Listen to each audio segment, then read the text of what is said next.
Hello, I'm going to guide you over the next few videos on how to build your own birch bark house. We've already seen what they look like, and we talked about it in class where we can find evidence in the text. Right now, you can see a picture of what they look like in real life. Also, you've already gathered your supplies. Double check that you have them. Do you have your popsicle sticks, your bowls, your brown paper bags, ruler, bottle of glue, scissors, crayons, pipe cleaner, and paper plate? If you do, you're ready to go to the next step, aptly named 1. Therefore, if you're having some struggle with a step, you could always point out, I'm on step whatever. If you notice, each step is numbered. Sometimes they have a letter after them if they're the second stage in a step. Anyway, back to step 1. First thing you do is get one of your bowls. Step 2, flip the bowl over and find the approximate center, just like you can see me circling with my mouse. Doesn't have to be perfect, but the closer, the better. After that, you need to draw lines going through that exact center. You could use one of your popsicle sticks or the ruler to make sure you have straighter lines.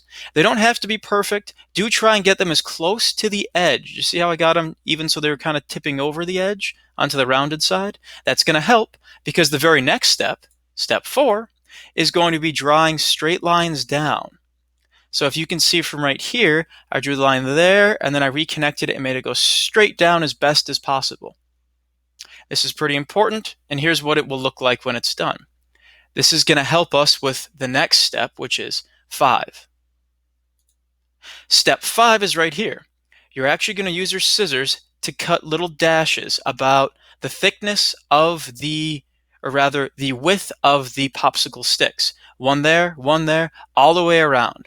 They're about 1 inch up, and they're about a centimeter from each other. So dash, 1 centimeter down, dash, the whole thing was 1 inch from the bottom.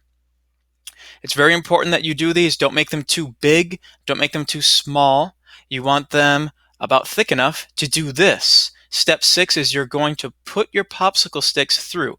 They're going to poke right in and right back out. That'll actually make them pretty rigid, which is good because we're going to be hanging Birchbark house paper from this. And if they're not rigid, the whole thing will fall apart as soon as you try. So continue on through this step. In the next video, I'll show you the next 8 steps or so.